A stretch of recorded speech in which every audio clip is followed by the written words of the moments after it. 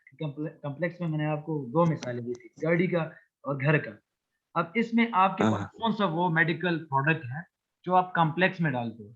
कि उसका कोई वो एक्सपेंसिव भी होगा और उसमें आपका पार्टिकुलरली आप इन्वॉल्व हो, मतलब आपका कोई भी मेडिकल इक्विपमेंट मतलब आप कह सकते हो कि आपके लिए किसी भी हॉस्पिटल के लिए ये वेंटिलेटर, तो वेंटिलेटर एक किस्म का जो है कॉम्प्लेक्स आप देखते हो कि यार कौन-सा वाला अच्छा है। आप उसमें ये भी देखते हो और उसमें आप इनफ्requent मतलब आप तो वेंटिलेटर हर महीने बाद तो नहीं लेते। आप हर हफ्ते हाँ, हाँ, तो नहीं हाँ। लेते ना, तो आप 2 हाँ, साल हाँ। बाद, 3 साल बाद या 5 साल बाद वेंटिलेटर लेते हैं। तो ये फिर आपके लिए एक बिल्कुल किस्म सर। का कॉम्प्लेक्स बाइंग करता है। तो ये फिर आप इसको डाल सकते हैं वेंटिलेटर को क्योंकि इतना तो मुझे पता है कि वेंटिलेटर आप हफ्ते में नहीं ले सकते, आप महीने में नहीं ले सकते, आप खामख़ा सालों में एक वेंटिलेटर आएगा। जी, इस तरह सर एक एग्जांपल मैं आपको दे सकता हूँ, इस तरह हमारे साथ जो कैबेज कैबेज जो होती है उसमें अच्छा, डिफरेंट टाइप ऑफ ऑक्सीजनेटर्स यूज़ होते हैं अच्छा, सर। अच्छा ठीक है। तो तो उस ऑक्सीजनेटर जो होती है उसमें जो ब्लड की प्यूरिफिकेशन होती है सर, जो जो डीऑक्सीजनेटेड ब्लड होती है वो लंग्स से जाके उधर ऑक्सीजनेटर में प्यूर उसकी ऑक्सीजनेशन होती है उसमें। जी, ये एक इंस्ट्रूमेंट है सर। तो अच्छा, हमारे साथ सर इसमें डिफरेंट ये हम सर हर दफ़ा तो नहीं यूज़ करते ना। अच्छा, मतलब अगर एक एक पेशेंट है उसको कैबेज होती है तो हर दफ़ा तो वो कैबेज नहीं करता। अच्छा, अगर उसको डिज़ीज़ हो जाए तो वो करता है ना सर। तो अच्छा, इस तरह वो जो इसमें डिफरेंट टाइप ऑफ मतलब जो कॉम्प्लेक्स की बात कर रहे हैं सर, तो ठीक है, उसमें डिफरेंट टाइप ऑफ वैराइटीज़ आते हैं ठीक सर। है, तो जो अच्छी होती है फिर पेशेंट ठीक है उसको ना। अब प्रेफ़रेंस मैंने देते हैं। मैंने आपको पहले ही बता दिया कि कॉम्प्लेक्स में आप इतनी वैरायटी को नहीं देखते। आप हाँ, वैरायटी हाँ। तो आपके पास होगा, लेकिन आपने पहले से हाँ। डिसाइड किया अब घर जी, है, जी। तो आप ज़्यादा घर तो नहीं हाँ, देख हाँ। 100 घर तो नहीं देख सकते, तो आप थोड़ा बहुत देख लेंगे ना, 3-4 घर देखेंगे या 5 या 10 घर देखेंगे। अब 100 घर तो आप नहीं दे सकते ना। जी, जी। इसी तरह आप इसमें जी, जी, 3-4 होंगे, सर। आप इसमें ज़्यादा वैरायटी को आप तो नहीं देखते, ठीक है जी। ना? ज़्यादा वैरायटी आप नहीं देखते। जी, जी। अब इसमें आपका डिसीज़न क्या होगा? जी, सर। एक ऐसा डिसीज़न आप ले लें जो आपका एक्सपेंसिव प्रोडक्ट हो, ठीक है? उसमें आपका रिस्क तो हाई होगा, आपको पता है कि यार वेंटिलेटर खराब भी हो सकता है और सही भी, ठीक है? इसी तरह हाँ, आप हाँ। डिसीज़न लेते हैं, तो आप एक्सपर्ट से भी राब्ता करते हैं, एक्सपर्ट से भी ओपिनियन लेते हैं, कि यार मैंने ये जी, चीज़ जी, लेना सर। है, ठीक है? अब वेंटिलेटर तो एक इस तरह की चीज़ है कि आपका एक्सपेंसिव प्रोडक्ट है, कितने का होगा? 10-15 लाख, वो तो 20 लाख सर का तो होगा। हाँ, बहुत महँगा होता ठीक है ना? तो आप एक लर्निंग प्रोसेस के है। से गुज़र जाते हो, फिर आपका एक प्रोडक्ट के बारे में एटीट्यूड बन जाता है, फिर एक मीनिंगफुल थॉट आ जाता है, फिर आपकी परचेज़ चॉइस आ जाती है, हुँ, ठीक है ना? हुँ। तो उससे जी, जी। गुज़र जाते जी, हो जी। फिर आप वो चीज़ खरीदते हैं।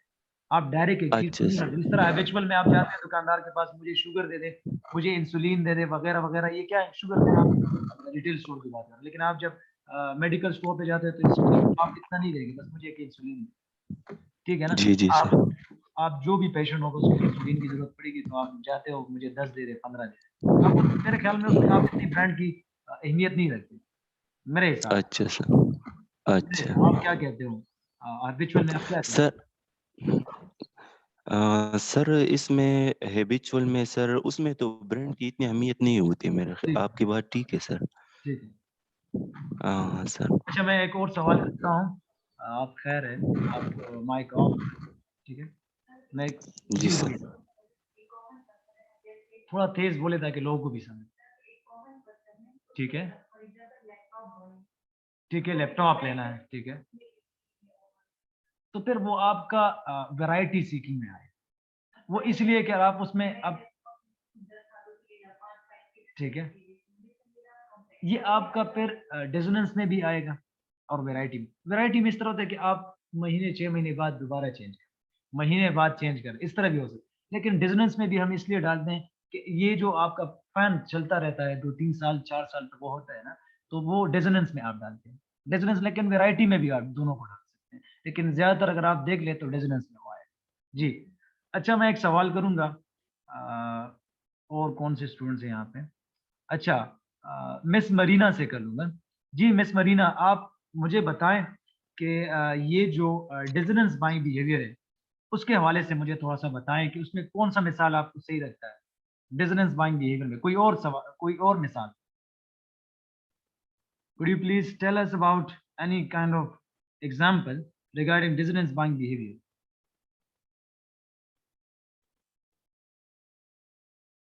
जी, अपना माइक ऑन करें।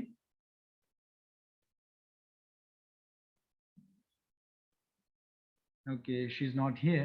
Okay, so this was all about buying behavior decision.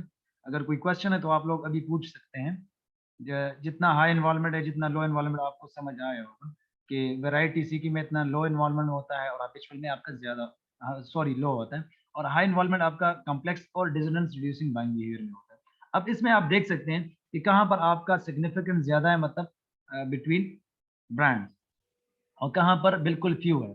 अब सिग्निफिकेंट ब्रांड्स आप देख सकते हैं कि कॉम्प्लेक्स में और वैरायटी में आप ज़्यादा देखते हैं, आपका ज़्यादा सिग्निफिकेंट। अब किस में लो है या बिल्कुल फ्यू है, वो आपका डिसोनेंस रिड्यूसिंग, जिस तरह मैंने फ़ैन की मिसाल दी कि फ़ैन जो आप लेते हैं या कोई लैपटॉप लेते हैं, तो आप अगर एचपी में मिल जाए, डेल में मिल जाए। जी, जी, कोई सवाल है? जी, किसी ने कुछ सवाल किया है तो अगर पूछ सकता है तो अभी पूछ लीजिए। तो इसी तरह जो है डिसोनेंस और रिड्यूसिंग बाइंग बिहेवियर और हैबिचुअल में आप फ्यू डिफरेंस देखते हैं बिटवीन ब्रांड्स। अब मैंने शुगर की मिसाल ले ली और फिर पंक्ति की मिसाल ली कि इसमें आप इतना नहीं देखते। तो क्या देखते हैं, बस आप जाते हैं और आप एक ले लेते हैं, ठीक है, मुझे बस ये 2 किलो शुगर दे दे। आप ये नहीं देखते कि यार मुझे ये वाला खान वाला शुगर दे दे, ये वाला शुगर दे दे, ये वाला, आप ये नहीं देखते हैं, बस आप डायरेक्ट एक चीज़ को खरीदते हैं। ठीक है, this was all about your. जी। अच्छा, गलती से माइक है, मैं समझा कि कोई सवाल कर रहा है।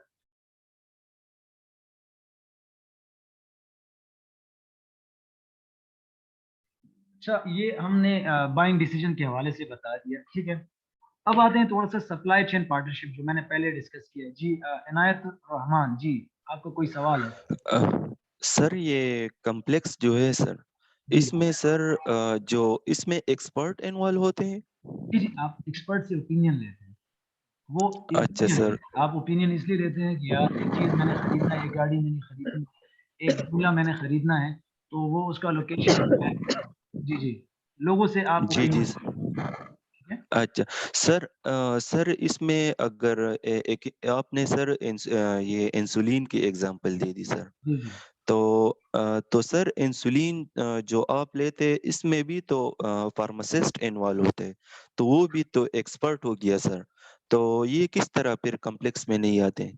नहीं, वो आप हैबिचुअली लेते हैं ना एक चीज़ को, एक चीज़ को आप हैबिचुअली लेते हैं ना, जी जी। हैबिचुअली लेते हैं, तो वो फिर आपका क्या बनता है, वो आपका हैबिचुअल बाइंग बिहेवियर में आता है। लेकिन ये चीज़ को सर। आप। जी, जी।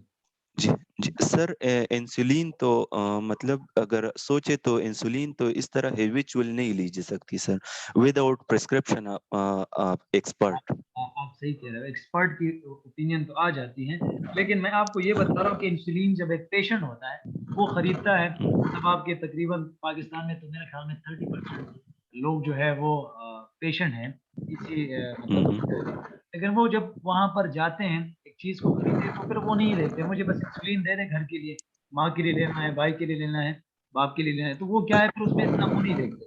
बस वो इंसुलिन ले लेते हैं, तो उसको डोज़ जो दिया जाता है कि यार इतना डोज़ आपने लगाना है। 0.5, 0.1, 0.2 इतना लगाना है। बस वो उसको पता होता है। जी। अच्छा sir, okay okay, thank you, thank you. अच्छा, हमने डिस्कस किया बाइंग डिसीजन को कि आप कैसे प्राइस और कॉस्ट को देखते हैं, फिर वो चीज़ खरीदते हैं। इसमें मैंने आपको 4 चीज़ें बताई, ठीक है? क्योंकि ये मार्केटिंग का फिनोमेना है, मार्केटिंग का डिस्कशन था, तो मैंने, क्योंकि ये सप्लाई चेन भी मार्केटिंग का ही आप कह सकते, क्योंकि ये दोनों जो है उसके साथ एसोसिएट हैं, लॉजिस्टिक भी, सप्लाई चेन भी, क्योंकि मार्केटिंग के साथ एसोसिएट हैं, लेकिन मार्केटिंग का हिस्सा इतना नहीं है, लेकिन एसोसिएशन उसका है। इसी तरह मैंने बता दिया कि हमारा जो रिलेशनशिप है सप्लाई चेन पार्टनरशिप का, हम उसमें कॉस्ट रिडक्शन, जो मैंने पहले बता दिया था कि कॉस्ट रिडक्शन हमारा सबसे ज़्यादा अहम चीज़ है कि कम से कम हमारा कॉस्ट आ जाए, जब एक चीज़ को हम इम्पोर्ट कर रहे हैं या किसी को भिजवा रहे हैं, और इसी तरह हम अपने प्रॉफिट को इम्प्रूव बनाने की कोशिश करते हैं, ताकि हमारा रेवेन्यू ज़्यादा हो। अब आपको पता होगा, शायद आप लोगों ने एक जिस अकाउंटिंग में पढ़ा होगा, CGS, cost of goods sold, उसमें से आप कॉस्ट को, लेकिन यहाँ पे हमारा मकसद क्या है कि आप कॉस्ट को कम करें। अगर वो आपका फ्राइट कॉस्ट है या आपका जो भी है, इसको हम कम करते हैं, मतलब आपका सप्लाई चेन कॉस्ट जो है उसको हम कम करते हैं, ताकि आपका रेवेन्यू इंक्रीज हो जाए, और आपका जो प्रॉफिट है, जब रेवेन्यू इंक्रीज हो जाते हैं तो ज़ाहिर-सी बात है कि आपका प्रॉफिट भी इंक्रीज होता जाएगा। अब उसके लिए ऑर्गेनाइज़ेशन क्या करता है कि उसके लिए कुछ इस तरह की पॉलिसी अपनाता है कि उसका रिलेशनशिप इन सर्कल, जितने भी उसके साथ सर्कल में लोग होते हैं उसके साथ बन जाए, ताकि वो सप्लाई चेन पार्टनरशिप सही हो। अब इसका जो है 2 तरह के हमारे पास वो होते हैं, रिलेशन होते हैं। एक ट्रांज़ैक्शनल होता है, एक टेक्निकल इन्फॉर्मेशन शेयर, और तीसरा जो है सबसे ज़्यादा अहमियत जो रखता है वो हमारे पास टेक्निकल इन्फॉर्मेशन शेयरिंग और स्ट्रैटेजी होता है। अब ट्रांज़ैक्शनल तो आपको पता है कि आपका फ्लो ऑफ इन्फॉर्मेशन जो है वो प्रोडक्ट फ्लो के साथ जाता रहता है। परचेज़ ऑर्डर किया और इनवॉइस बना ली। ये तो आपके पास डेटा एक्सचेंज जब होता है, कोई बंदा जो आपको ऑर्डर करता है उसके लिए इनवॉइस बनाते हैं, तो ये आपका ट्रांज़ैक्शनल तो होता रहता है। लेकिन जो हमारे पास अहमियत रखता है वो 2 है, टेक्निकल इन्फॉर्मेशन शेयरिंग और इस तरह स्ट्रेटेजिक। टेक्निकल में आप क्या करते हैं टेक्निकल में, कि आप इन्फॉर्मेशन शेयर भी करते हैं बिफोर और आफ्टर परचेज़ में। आप परचेज़ से पहले भी लोगों को बता देते हो कि यार आपके पास ये प्रोडक्ट है, इसकी ये स्पेसिफिकेशन है और ये आपको मिले। जब आपको प्रोडक्ट मिल भी जाता है फिर भी आपको इन्फॉर्मेशन मिल जाता है कि यार ये चीज़ आपको, दोनों अगर कह सकते हैं कि आपको एक कॉपी मिल जाती है, और आपका ऑर्डर स्टेटस के बारे में पता चल जाता है और प्रोडक्ट प्राइसेस के बारे में यहाँ पर पता चल जाता है। अब जब एक चीज़ ट्रांज़ैक्शनल में आप पूछते हो, तो आप परचेज़ ऑर्डर करते हो और आपको इनवॉइस मिल जाता है। लेकिन यहाँ पे आपको इन्फॉर्मेशन और परचेज़ ऑर्डर और सारी चीज़ें आपको यहाँ पे मिल जाती है। इसी तरह स्ट्रैटेजिक में क्या है कि आपका, ये असल में रिलेशन की हम बात कर रहे हैं। ये आप कस्टमर के साथ भी हमारा, जिस तरह मैंने पहले डिस्कस किया था सीआरएम का, कि आपका सप्लाई चेन ये भी एक सीआरएम का, मतलब आप सीआरएम बना रहे हो, उसके साथ इंटीग्रेट है कि सप्लाई चेन एक किस्म का जो कस्टमर होते हैं उसके साथ हम रिलेशन भी बनाते हैं। वो किस लिए? सीआरएम जो है it is the part of marketing, और मैंने पहले बता दिया कि सप्लाई चेन जो है मार्केटिंग के साथ इंटीग्रेट है, क्योंकि जब आप मार्केटिंग करते हैं तो सप्लाई चेन उसका, मतलब आप हिस्सा तो नहीं कह, लेकिन ये अलग चीज़ है, लेकिन उसके साथ इंटीग्रेशन में, ठीक है। अब स्ट्रेटेजिक में आप क्या करते हो कि आप सेलर प्रोसेस, डिसीजन मेकिंग और जो भी आपका मतलब जो भी आपका प्रोप्राइटरी है उसमें आप देखते हैं, उसमें फोरकास्टिंग, फुलफिलमेंट प्रोसेस जो है वो उसमें इन्वॉल्व होते हैं। स्ट्रेटेजिक में आप क्या करते हो कि आपको पता होगा कि यार आने वाले 5 साल में, आने वाले साल में, आने वाले महीने में, आने वाले 5-6 महीने में आपको इतना ऑर्डर आएगा। अब मैंने इसका मिसाल लास्ट लेक्चर में दिया था कि सर्दी में जो फोरकास्ट होता है स्वेटर का, तो वो ज़्यादा रहता है। लेकिन जब आप गर्मी की तरफ जाते हैं तो वहाँ पर बिल्कुल ज़ीरो हो जाता है। लेकिन जो आम रूटीन पे कपड़े होते हैं, उसका इतना नहीं होता। उसका कभी कम हो जाता है, कभी ज़्यादा हो जाता है। लास्ट लेक्चर में मैंने बता दिया था कि स्वेटर का जब सर्दी आ जाती है तो फ़ोरकास्ट आप ज़्यादा करते हैं कि मेरे इतने यूनिट्स ये हम भेजेंगे। व्हेयर एज़ जब आप गर्मी की बात करते हैं तो उसमें स्वेटर आप नहीं खरीदते। बहुत कम होगा, मतलब 1% भी अगर आप कह दें तो बहुत ज़्यादा रहे, क्योंकि फिर वो आपके वो इलाके जो जहाँ पर सर्दी ज़्यादा होता है, गर्मी भी वहाँ पर सर्दी होती है, तो वहाँ पर फिर वो यूज़ होते हैं। बाकी जो आपका ऑल ओवर होता है वो इतना ज़्यादा नहीं होता। लेकिन आप उसको फिर वो तकरीबन ज़ीरो के हिसाब से लेते हैं, क्योंकि 1% भी आपका ज़ीरो रहता है। उसमें कंपनी इतना प्रॉफ़िट नहीं कर सकता। लेकिन जो सप्लाई चेन ज़्यादा बल्क में प्रोडक्ट होंगे तो उसको ज़्यादा फ़ायदा होगा। अब इसमें आप देख सकते हैं कि जो हमारा रिलेशनशिप होगा लोगों के साथ, या आपका सप्लाई चेन के साथ जितने भी आपके एसोसिएशन हैं, मतलब सप्लायर्स हो गए, आपके डिस्ट्रीब्यूशन चैनल वाले हैं, उसके साथ ट्रांज़ैक्शनल किस तरह होगा, टैक्टिकल कितना होगा और आपका स्ट्रैटेजिक कितना होगा। टेक्निकल में तो मैंने बता दिया कि आपका एक इस तरह का रिलेशन कि इसमें आप इन्फॉर्मेशन शेयर करते हैं। और स्ट्रेटेजिक में आपका क्या होगा कि आप डिसीजन मेकिंग किस तरह करते हैं, जॉइंट बायर और सेलर प्रोसेस, उसमें आप दोनों को मिला के। अब इसकी मिसाल मैं आपको देता हूँ कि स्ट्रेटेजिक में किस तरह होता है। अब अस्पताल है, अब एलआरएच है, एचएमसी है, जो भी एक चीज़ बाय करता है तो फिर वो उस कंपनी से भी बात करता है और खुद भी इसमें इन्वॉल्व होता है। मतलब दोनों एक किस्म का जो है उसका एक पार्टनरशिप बन जाता है कि यार मुझे ये चीज़ चाहिए, तो वो एक स्ट्रेटेजिक पार्टनरशिप बन जाता है।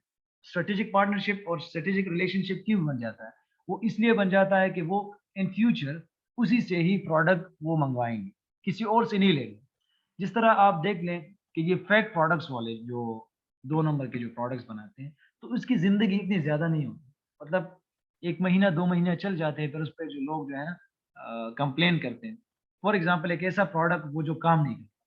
इंसुलिन अगर मिसाल मैं आपको देता हूँ कि इंसुलिन को हमने ज़्यादा डिस्कस किया, अगर उसमें कोई कॉपी वर्ज़न आ जाता, तो कोई कंपनी जिसके साथ वो रिलेशन में हो, मतलब अस्पताल के साथ, उसका कोई अच्छा रिलेशन हो, उसका इन्फॉर्मेशन शेयरिंग सब कुछ हो और वो इंसुलिन खराब हो, तो फिर वो क्या करता है, उस पे वो कंप्लेन करता है। लेकिन अगर वो कह दे कि यार ये फेक प्रोडक्ट, ये हमारा नहीं है, तो फिर वो उसको अपने आप को बचा सकते हैं। लेकिन अगर वो इसी का प्रोडक्ट होगा तो उसके लिए तो फिर नुकसानदेह है कि वो रिलेशन फिर खत्म हो जाता है। इसी तरह स्ट्रेटेजिक में मैंने बता दिया, टेक्निकल भी दोनों हो सकता है और स्ट्रेटेजिक भी हो सकता है। ट्रांज़ैक्शनल तो आपका ज़्यादातर आम जो रूटीन पे होता है कि आप परचेज़ कर ले और इनवॉइस आपको मिल जाता है, उसका इतना ज़्यादा रिलेशन नहीं होता। आप इसमें मिसाल किसी आम कस्टमर जो नहीं होता पेशेंट और किसी मेडिकल शॉप का ले लेते हो कि वो आपको परचेज़ ऑर्डर देता है और उसका इनवॉइस आपको दे देता है कि यार आपके फ्लो ऑफ इन्फॉर्मेशन अलाइन होते हैं और प्रोडक्ट फ्लो के साथ आप प्रोडक्ट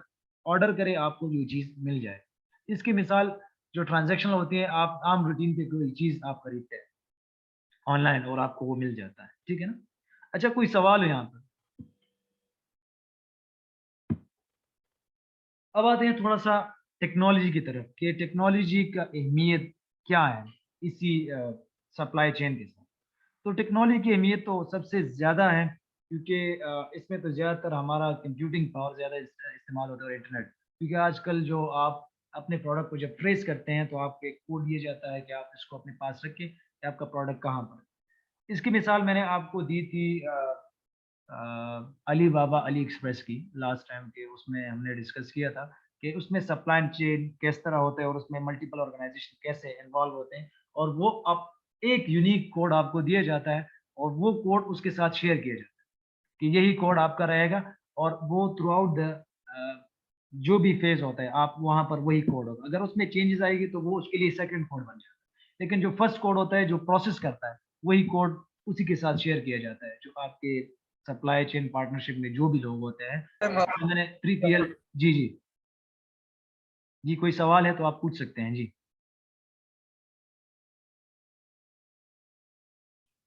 अच्छा ठीक है, ये गलती से हाँ, टीसीएस में। अगर टीसीएस को आप भिजवाएँ, एक प्रोडक्ट यहाँ से आपने भिजवा दिया और आपने वो भिजवा दिया इंग्लैंड या आपने बेल्जियम भिजवा दिया, तो आपको वही आपकी आईडी होगी। वो प्रोडक्ट तो वो बंदा भिजवाएगा।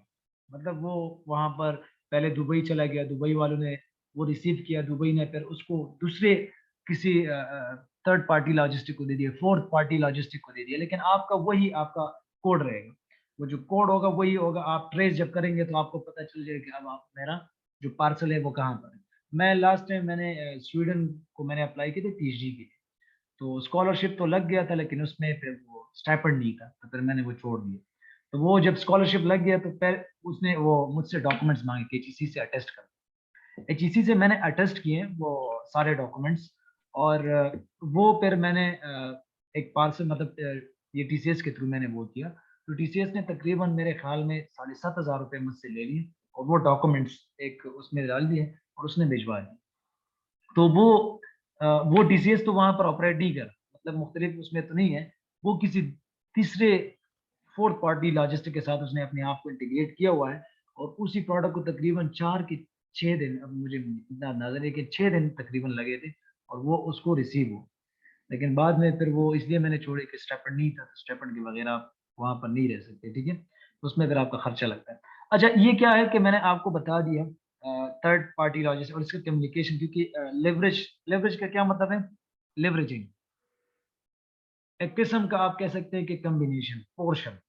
लेवरेजिंग क्या है कि यार एक पोर्शन एक उठाओ, दूसरा पोर्शन उठाओ, उसको लेवरेजिंग कहते हैं। जिस तरह आप लेवरेज रेशियोज़ फाइनेंस में पढ़ते हैं, शायद आप लोग पढ़ चुके हो या आप अभी पढ़ेंगे। उसमें लेवरेज का कॉन्सेप्ट ये होता है कि कितना पोर्शन आपने ये इस्तेमाल किया, कितना पोर्शन आपने ये इस्तेमाल किया, इसको लेवरेज कहते हैं। तो लेवरेजिंग टेक्नोलॉजी मतलब कितना पोर्शन। जी, ये माइक कोई ऑन करता है और फिर बंद करता है। अच्छा, तो लेवरेजिंग क्या है? आपने ऑन किया है। अच्छा, आपने नहीं किया। अच्छा, लेवरेजिंग में क्या है कि आप पोर्शन को कितना आपने इस्तेमाल किया है, कौन सा पोर्शन टेक्नोलॉजी का इस्तेमाल किया है, ये वाला, फिर कम्युनिकेशन के लिए कौन सा पोर्शन, तो ये लेवरेजिंग है। अब उसमें सप्लाई चेन किस तरह इफेक्ट होता है, उसमें कंप्यूटिंग पावर, जिस तरह कहते हैं कंप्यूटर का पावर ज़्यादा है और इंटरनेट की अहमियत ज़्यादा है, क्योंकि वो वहाँ पर ज़्यादा इस्तेमाल है, ठीक है?